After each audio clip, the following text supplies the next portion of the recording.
Christianity, but by implication, religion in general. So I want to go through what my reframing of the biblical narrative, and I've used the phrase integral theology, because I believe this is a theology that would just now be blooming on the planet. That we've had a 2,000-year-old theology that's based on certain assumptions. The assumptions are that the biblical narrative is the story of two religions, Judaism and Christianity. That's 2,000 years. And that the necessary outcome from the world's largest religion is that Christianity is an identity, and that the entity called the church or body of Christ was intended to be taken through history as a boundary-driven particularism.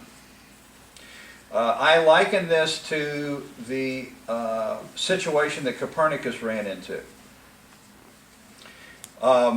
If you go to people who have, in Copernicus' situation, 1,800 years of assumptions from which they start all science, and you challenge an 18-year-old set of assumptions, typically the people in the room don't applaud. It's the best case scenario. Right, and that has been the reaction to my presentations on integral theology, because what I'm trying to say in this is that there has been an assumption that God, Theos, revolves around Jesus, and you'll see as we move through the spiral that we think that's an assumption much like the planetary mistake. So there's a flow that I want to introduce in integral theology, and I put this up to begin with. I'm going to get into the levels of the spiral as we move through the presentation more specifically, but this is the general flow of the biblical narrative. The biblical narrative is all about identity, and there's only two identities in the biblical narrative. If you're a theologian, you would, and you're Paul, you would say there's an identity after the flesh and an identity after the spirit. Those are the only two identities you will find in the biblical narrative, after the flesh or after the spirit. Only two identities. Why I put first tier and second tier up here is because when I studied spiral dynamics, I realized that the way that we have been framing our theology for years and years and years was exactly in a first tier, second tier way. So that the understanding of identity as it's found in the biblical narrative is really going to correspond to the same way identity is seen in first tier. And the way identity is seen in spirit is going to correspond to the way identity is seen in second tier. Form, transform, formless. In first tier, in the study of the evolution of spiritual consciousness, I'm not talking about any other field, but in the evolution of spiritual consciousness in first tier, all identity is based on attachment to form. And form can be either internal, consciousness, patterns, or external, that which is manifested by the consciousness. Meaning that which will show up as an artifact or show up on the planes of history. I'll talk about that in just a minute. When you also look at this first tier, you'll see that form is tied to what comes from the self as source. The self must have form in order to have an identity. It must have form in order to have an identity. So and that will necessarily mean that thinking is always going to be boundary driven, because a form has boundaries. So everything that has to do with this first tier identity is a form. Let's take the colors of the level. Beige, I could say that the colors are form. That when I'm within a center of gravity of a color, that color is a form. Blue is differentiated from orange, and orange is differentiated from green. And when I'm in each one of those colors, I have attached to the form that has boundaries of blue.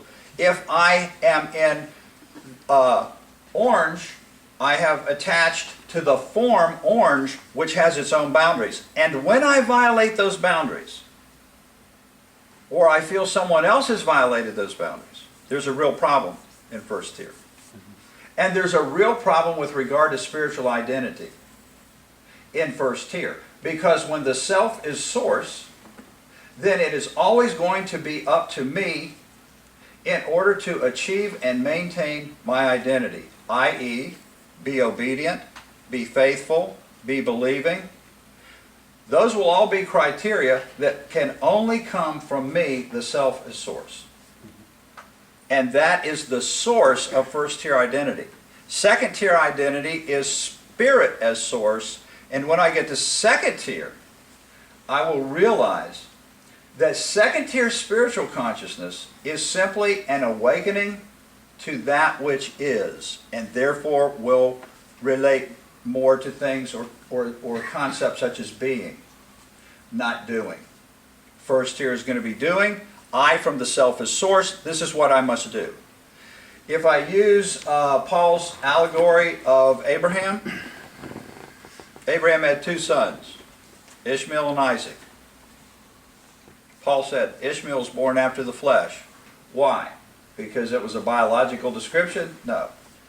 Because Abraham did that through his own power, self as source. He and Sarah decided, let's take Hagar, the handmaiden. We can't have children. Through self as source, Ishmael's born. Isaac is born after the Spirit. Why? Because he doesn't have real biology, doesn't have anything to do with that. Isaac was born by the power of God. As the narrative is told, and let me emphasize here that I will talk about concepts that are in the biblical narrative, not because it is something that anyone has to believe. What I am saying is that there are principles behind the biblical narrative that show developmental history that start with archaic Adam and the opening of the eyes of the human species in that metaphorical story. Because in that metaphorical story, Adam had some awareness that there was this thing called God, but God was other. Now for the materialist, we're going to have to go to second tier and talk about humanitarian things, altruism for the biologist, the conversations we had with the scientists in Montana. But for Adam, what happened was, in his eye-opening experience, there was something beyond the human. And this differentiated humans from all other species. There's a higher power. That higher power was separate, that higher power was other. We're going to move all the way from that to the Father and I are one. There's going to be a developmental history here of the way we perceive the integral nature of everything. I see a lot of the holistic when we finally get to the end of this. So you've got form. And form requires boundaries. When you have boundaries around a form that says, inside this form is obedient. Everything outside the form, disobedient. Okay? What do I have to have now if I have a form that has boundaries? I need Elsa. Why? What do you do? What is your degree in? In law. In law. If you have boundaries, you must have the adjudication of those boundaries. And that is why you find the law in first tier. Because form-based identity requires adjudication. Now, and that means that we have to be sure whether or not Rob violated the boundary. So if we are attached to obedient, disobedient, command obeyer or disobeyer, then we say, well, that's pretty easy. We got a command. Remember the Sabbath day. That's pretty easy. But wait a minute. Can we bake bread on the Sabbath? Better make a sub-law. Okay, well what if I drop my bread? Can I pick it up? Oh, better make a sublom. The first tier is a begatting process. Such and such begat, such and such begat. Law begats law. That's the way that works. It's a never-ending futility of attempting through the selfish source to establish identity.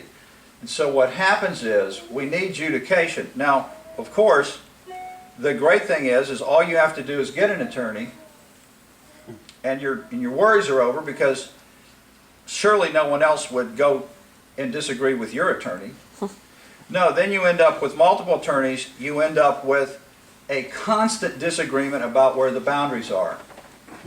And that will always lead to a number of other problems. First of all, when Jesus said, "Judge not that ye be not judged," judgment can only happen in the spiritual sense with regard to identity in the realm of form.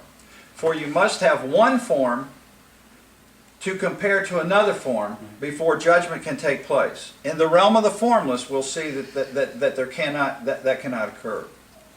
But not because we don't judge anything. What I'm speaking of is the human identity, the innate spiritual identity of all humans. That's what we're talking about. For years, it's been told that you're, through selfish source, responsible for achieving and maintaining your God identity through believer, unbeliever, faithful, unfaithful, blah, blah, blah, blah. Now, when we get to transform, and I'll move to some of our charts that Dad did. I've got a couple just to throw out a flavor of that. Transform is the movement from first-tier identity to second-tier identity. But here's the kicker that changes the world. Transform is not in and of itself an identity. Jesus and his body was a first century only transformative action. Transform is not an identity. It is simply the movement from one identity to another identity. It is, in this center space, a simultaneous process of dying to one identity and rising to the other. In spiral dynamics, I would say that if I was at a blue center of gravity and I was then going to move to an orange center of gravity, that the space between those two center of gravities is called eschatology, in the sense that when I begin to move, I begin to die to one center of gravity and I'm rising to the other center of gravity. That's dying and rising. The ultimate transformative process was the one that came through Jesus and the collective body, which again we'll show was for the first century only. And on the planes of history, Jesus will use Jerusalem, its fall, and the destruction of the temple some 40 years after his crucifixion as the generation in which all transformational change will happen. And he will use the plane of history to show what was happening on an interior spiritual consciousness basis. Now, when we get to second tier, formlessness is not the absence of form. Formlessness is the experience of form as formlessness. What do I mean by that? What I mean is you keep all of those first tier levels, but you are not attached to any single one of them. You see what I'm saying? When I'm in first tier, when I'm in blue, I'm attached to blue.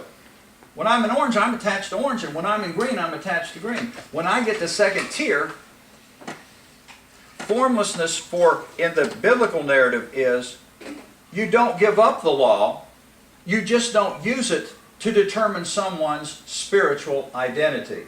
This is Paul's whole journey. And it's why he saw that the law was good, Romans 7. And then asked the question, how then did that which is good become death to me? It becomes death to you when you refuse to rise above its purpose, role, or function into a second tier identity. And therefore you stay attached in first tier. And you are blind and deaf, according to Jesus, having eyes you can't see, ears you can't hear. that is a unconsciousness because you've attached to some first-tier form, so you can't see anything beyond that. So that's what's happening here. To real quickly say the other elements that we have in here. This is the two circles John's talked about. This is something Dad published 71. If I put this in the biblical narrative, you have Moses in the law. You start with archaic Adam. Archaic Adam opens to form. Okay, that's where it starts. And you obviously go to tribal Abraham, and then you go to the early years of Israel in the warrior stage, driving out the enemies, killing all the enemies, heading toward promised land, until you finally get to the mature Israel who has both law, temple, priesthood, blue, and King David and kingdom, blue. So you have this maturation process that's happening in the biblical narrative, telling the story of the way spiritual consciousness is unwinding. When you get to the cross event, you get to this period that all apostolic writers call the last days. What is it? It's the last days of first tier. It's the last days of form attachment. It's the last days of the need for law, judication. It's the last days of structures, special days of the week, priesthoods, all of those things that are a part of a first tier, self as source, form-based identity. So in the cross event, we have Jesus as the individual. And as either Elsa or Don, somebody was talking about, when you're looking at the story of development, you have the individual and you have the collective. If we were talking Ken Wilber, he would have that in the quadrants, and a lot of you know the quadrants. So upper left, the upper two quadrants are the individual, the lower is the collective. So you not only have Jesus the individual, but you also have a collective. That collective is called the body. The confusion that's reigned for 2,000 years and why we are so controversial today in history is because this body is called by Paul and James a first fruit body. First fruits is a transformational concept. First fruits are telling us that a transformation is happening from crop to harvest. That's first fruits. First fruits were never intended to be lifted up out of that time and then extended through history as an entity. If I take transform, which belongs in the middle, and I take transform out, the first fruit body or the body of Christ, and I extend it through history, it's no longer transformed, it becomes another form, and that form stands over against the form of Moses, and now we have Jesus and Moses claiming to be the correct form. Is this making sense so far? Questions? Are you talking about individual and collective body? I'm talking that you have both an individual, Jesus and the cross. Many theologians try to collapse the whole story into a Jesus story. But the body, the collective, has always got to be taken into consideration for an integrated view. You must view, and there's a reason why it must be seen in the collective as well as the individual, because you have to see how it's working its way out in cultural history on the planes of history. And that's why you have this first fruit body. And that's why all the apostolic writers said that they were living in the last days, because they were.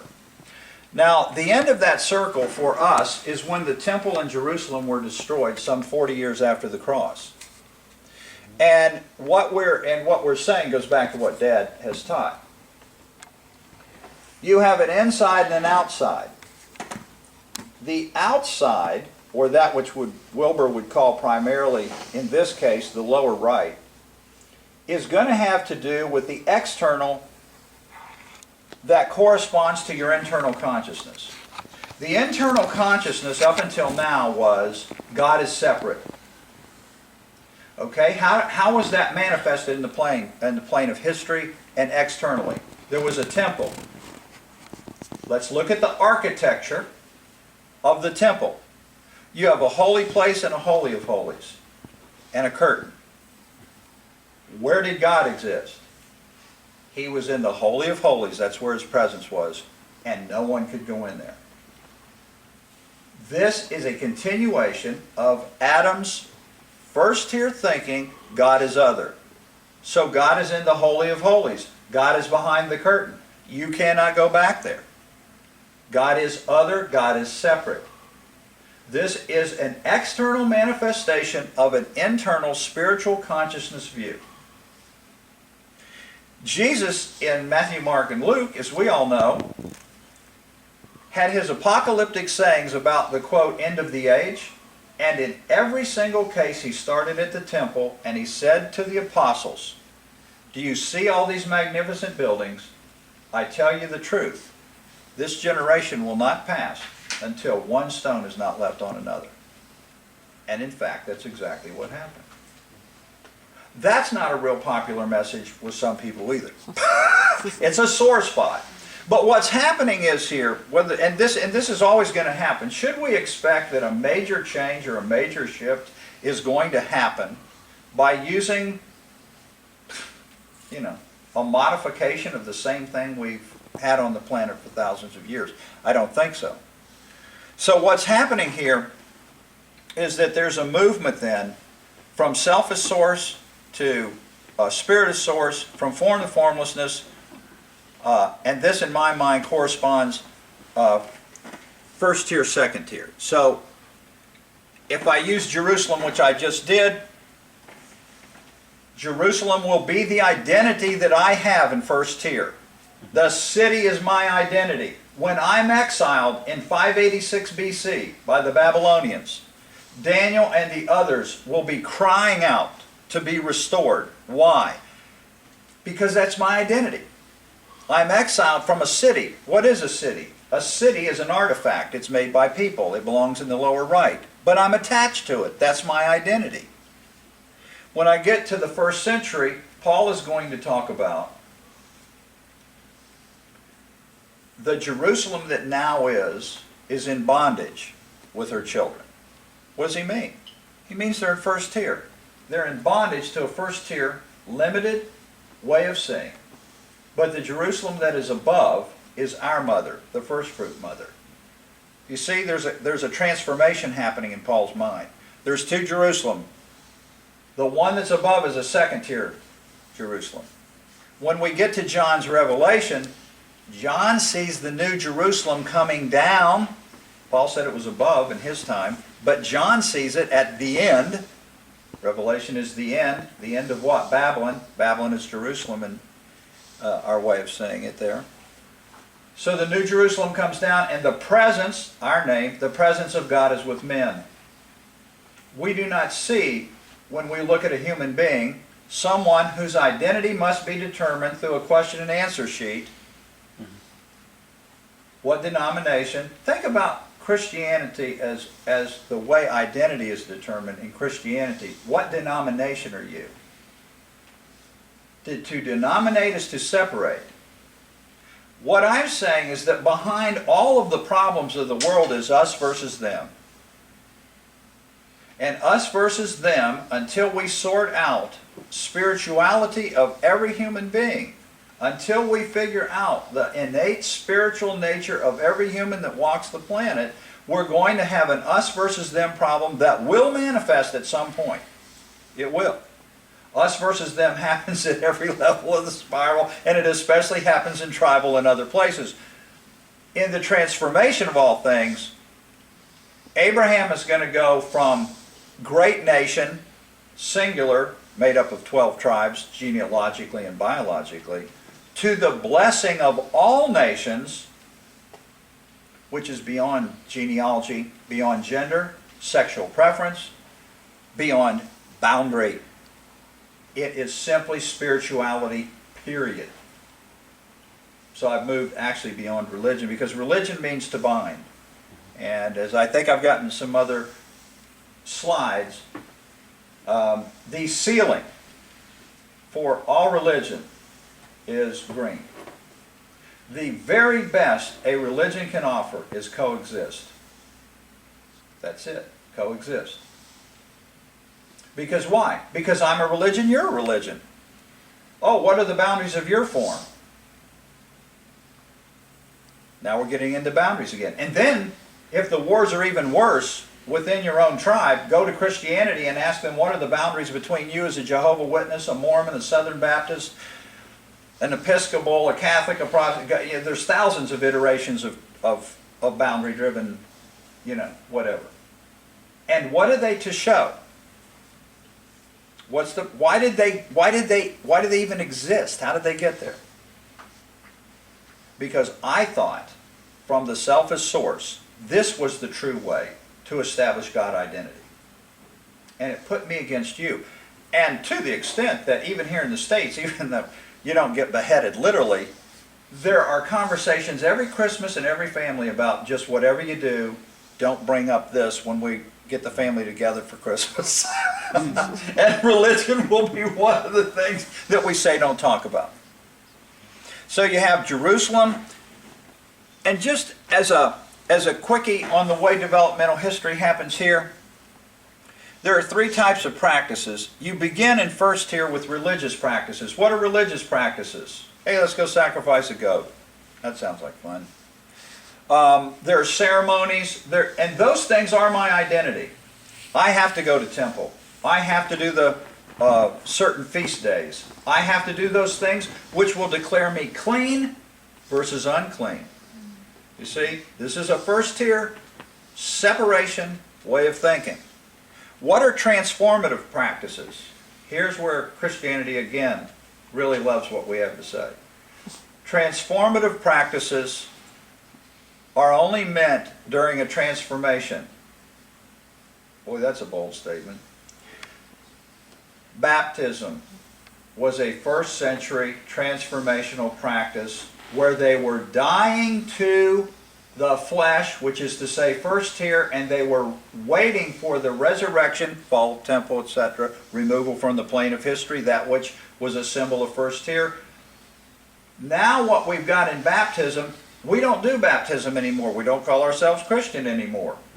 We don't do that which churches call the Eucharist. See, these are sacred symbols. I don't think I have to tell anybody that. These are sacred symbols. Why don't we do the Eucharist? Because the Eucharist was a transformational feast that they kept until the coming of Christ. That's what Paul said. As often as you eat this bread, drink this cup, you are modeling, showing Christ's death until he comes.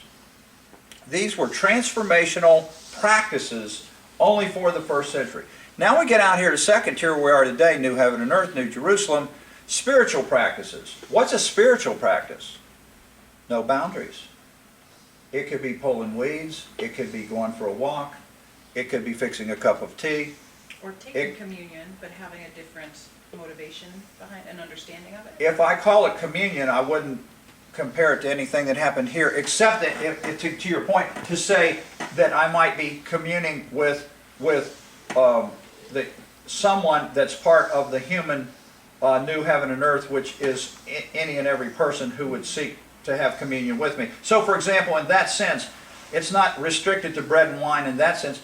I've been communing with everybody here the whole weekend, and we'll commune again, tonight when we eat, and we will commune. The spiral's about expansion. The tribe is genealogical. It's biological. Practices are restricted. Certain days of the week. What's happening is we're expanding. This is global. This is universal. This is holistic. This is me being able to see that communion is wherever two or more are gathered, period. I mean, this is a Jesus thing. Now, I can live my life with intention, hopefully, and remember that when I'm talking to the guy who comes, to work on the house or whoever it is that I'm with in that moment, and see that moment as sacred as I care it to be. That's a real challenge, obviously. And that gives me opportunity for infinite growth too, by the way, because there's a lot of days I'm not in good mood and I'm not thinking about anything being a spiritual practice. Especially if one of the kids is called and it's something that interrupts what I would like to do instead. So, but this is just to give you a little bit of a feel for the directions that I see in this way. So, let's talk about that famous show tune, Holons and Archetypes. I got a few up there. In first tier identity, you have archetypes. You have Adam. You have Abraham, Moses. I could put David up there. These are archetypes. So when you get to Jesus, Jesus is the transformation of all archetypes. Jesus is the transformation of all first tier levels. This is what's happening in the transformation. Jesus becomes the last Adam.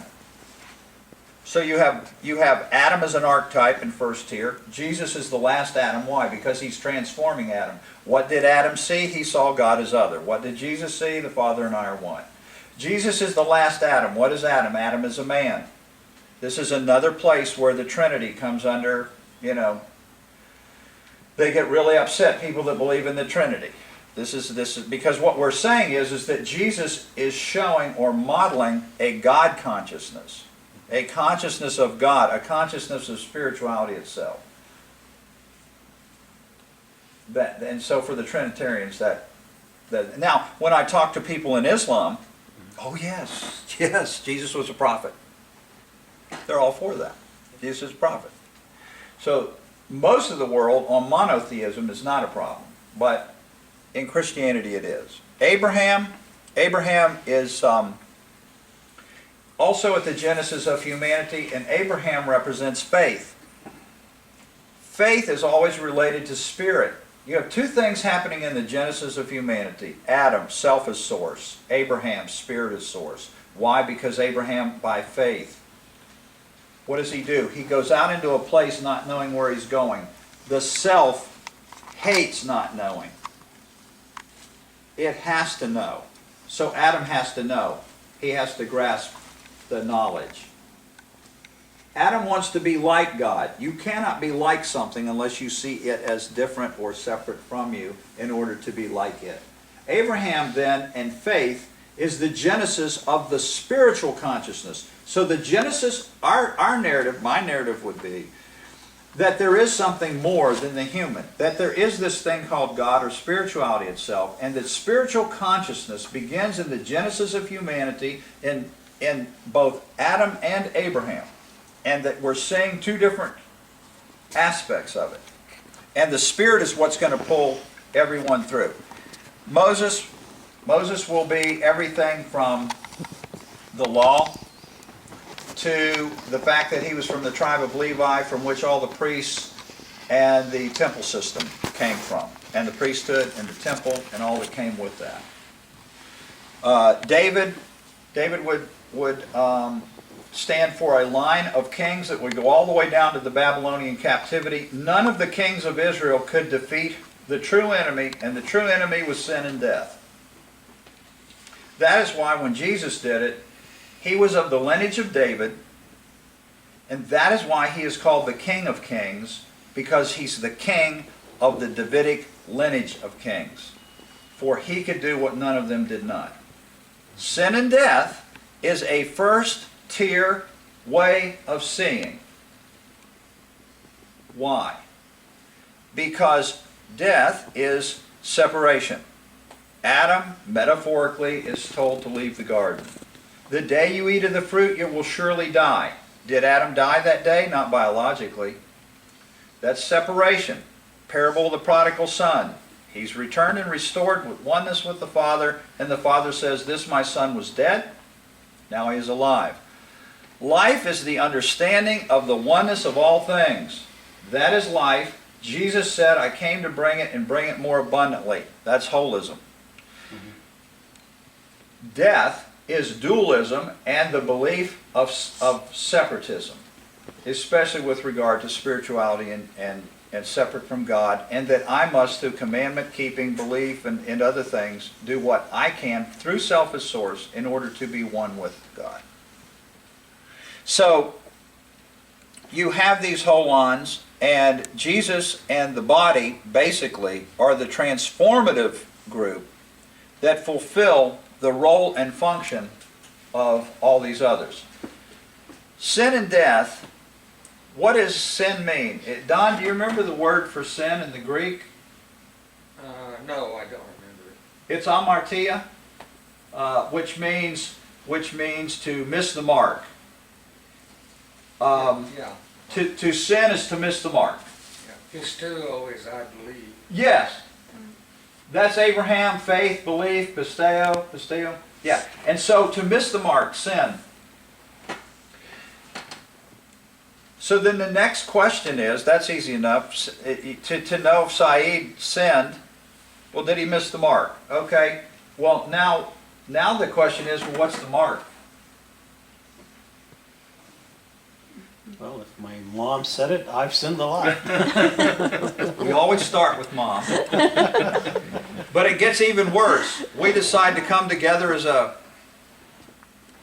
tribe of followers of Moses or a church or whatever it is, and now we're all going to decide what the mark is.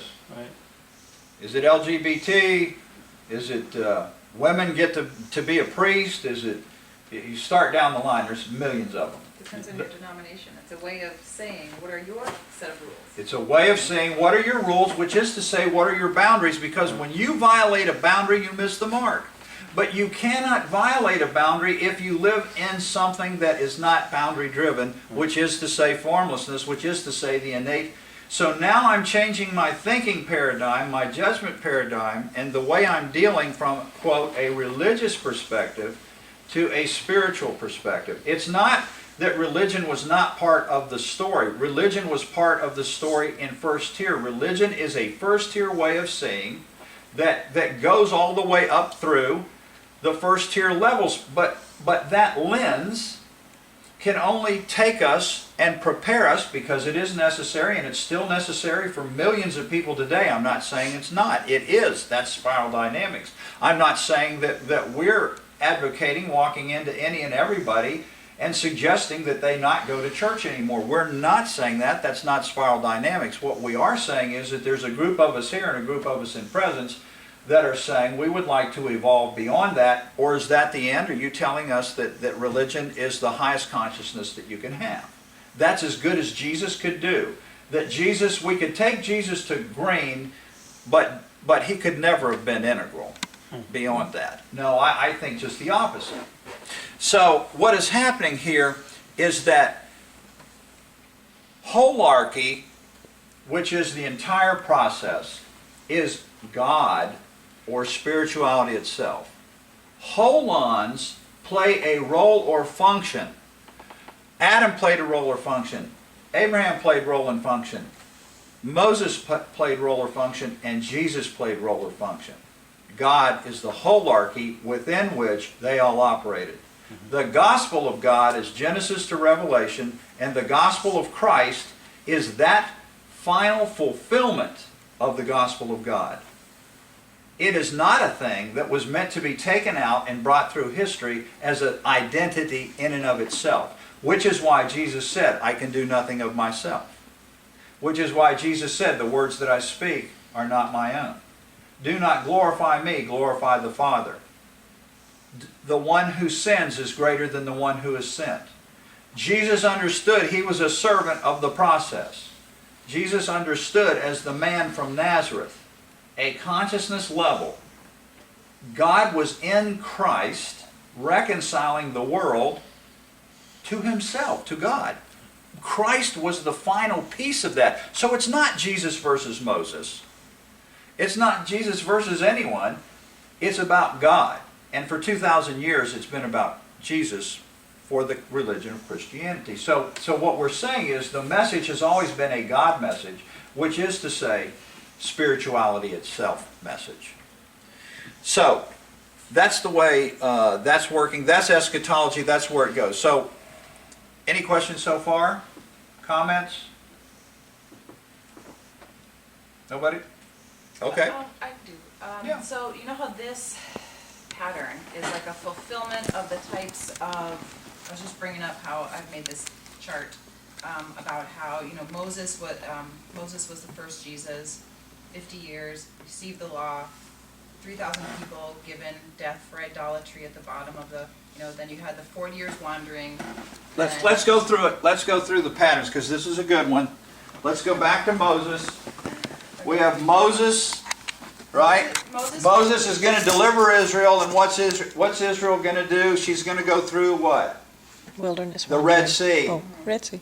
Okay? Moses, go through the Red Sea, 40 years in the wilderness, come out in the promised land.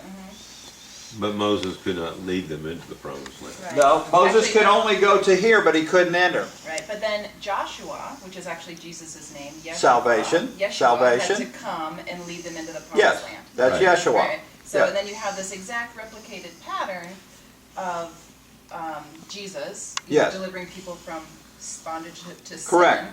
Correct. 50 days, Yes. Pentecost, Yeah. Spirit comes, law on hearts, 3,000 given new life, just like the 3,000 that were Yeah, in death. yeah. Wandered and evangelized 40 years, Mhm. and parousia.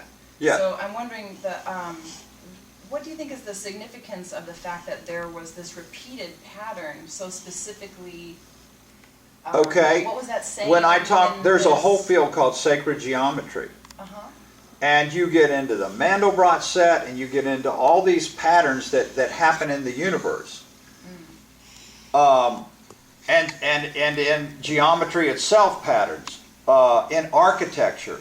And it's all always going to be related to the consciousness of what gets manifested through time, even architecture. So what's happening in patterns are part of physics. I mean, that's the way the universe works. It works literally in patterns.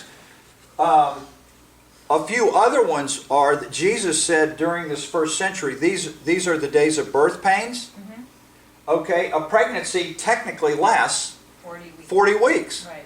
Okay, so this return, Noah gets in the ark, 40 days, 40 nights. So you got Noah, the wilderness wandering, the first century, the birth pangs. All of these are patterns.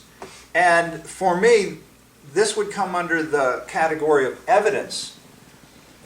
I can't prove in a form-based way spirituality or God, because it's not a form, but I can take the evidence of form You can see patterns and put them together. and say that that's intellectually satisfying to me, and it's part of my faith, and that's why I do have a belief in spirituality, and I do have a belief, and it is a faith, but it's not a faith that is a blind faith. It is a faith that's informed by a variety of things, including the spiral itself, which seems to be another way of describing a real radical shift that happens when we move from first tier to second tier. It only changes everything.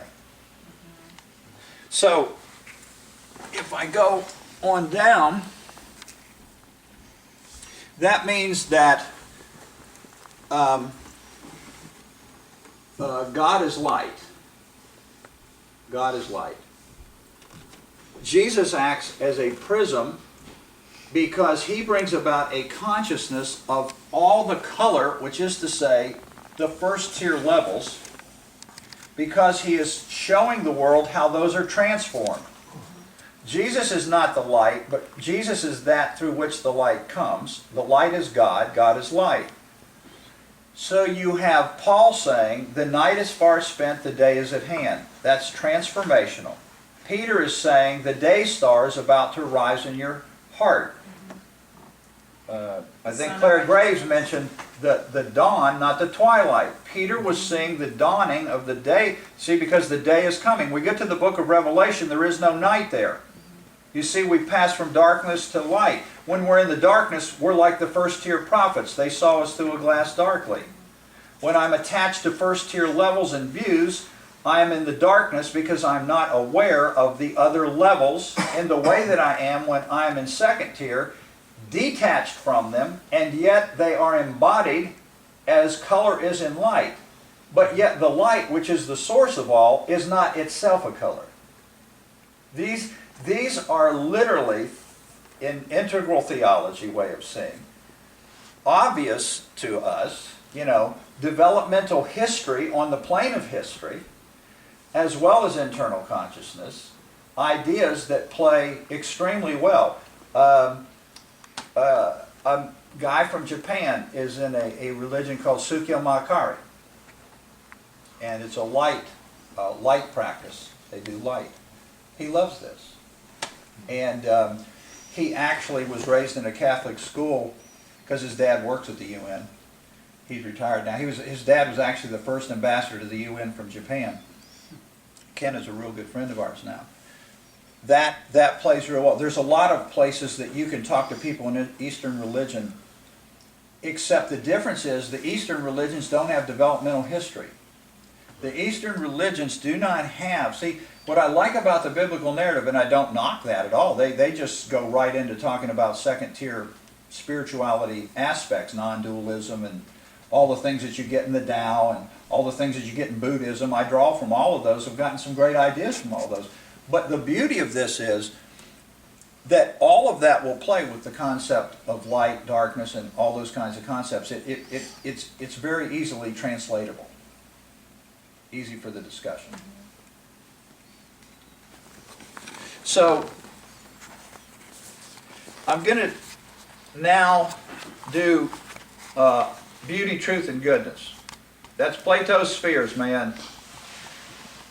Now, I don't know how much to say about all this. For those of you who've been in the spiral and in the quadrants, beauty, truth, and goodness is, well, if I say I, we, and it's, I would correspond to truth, we would correspond to beauty, and it's would correspond to goodness. If I want to make a real simple one, I would say truth, head, beauty, heart, goodness, hands. Head, heart, hands. There's a lot of different ways to do those. Those basically are the aspects of consciousness. That you have the head and the heart, and then that which is manifested.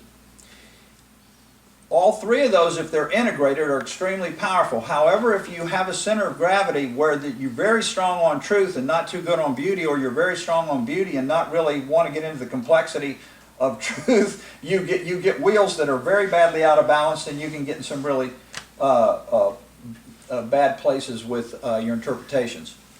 Let's just use Adam and archaic Adam.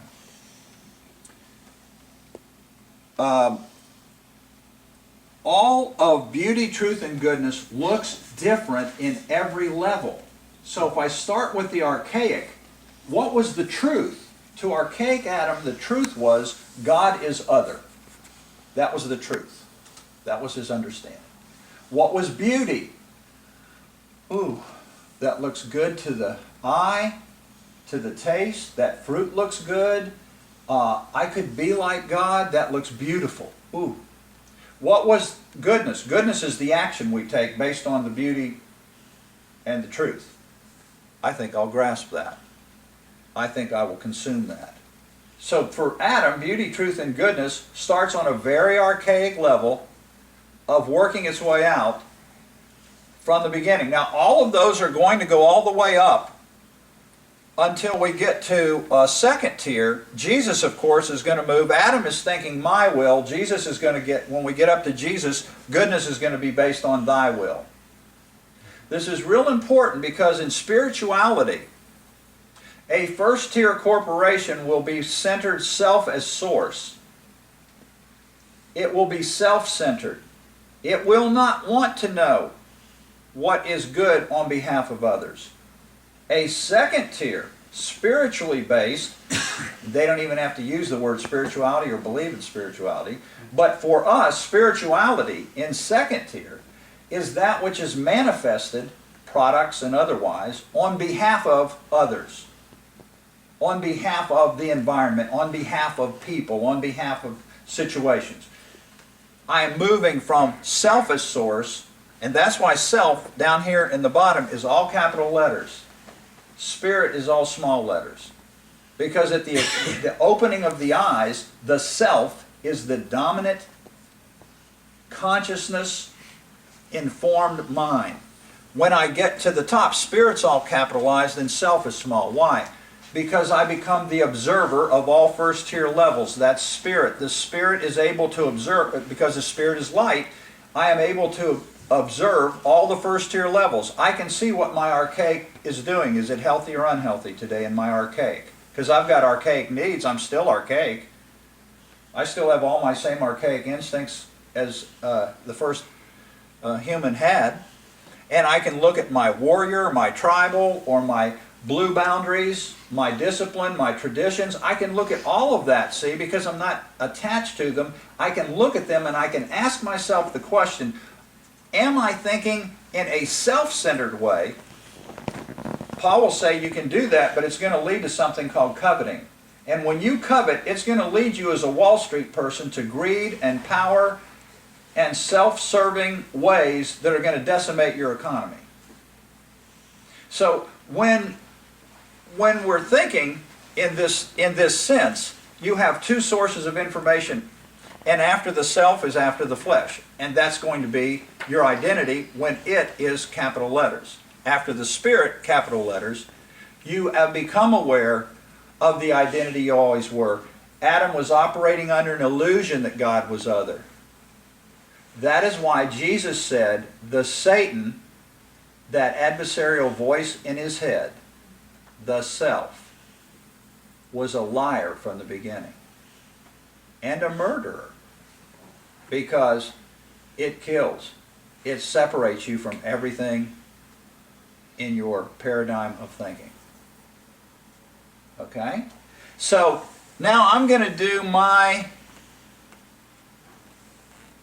version of spiritual DNA. You have self and spirit, and they're going to go all the way up through the levels. And well, I have a, where'd he go? Okay, let's see if I can pull that. Go all the way over to the left. Here's what, where did it go? There it is. Here's what happens.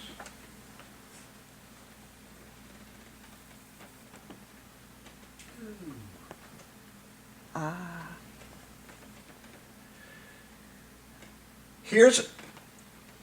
This is pertaining to spirituality and spiritual consciousness only. There are two dynamical pulls in the universe. One is the self that pulls inward. The other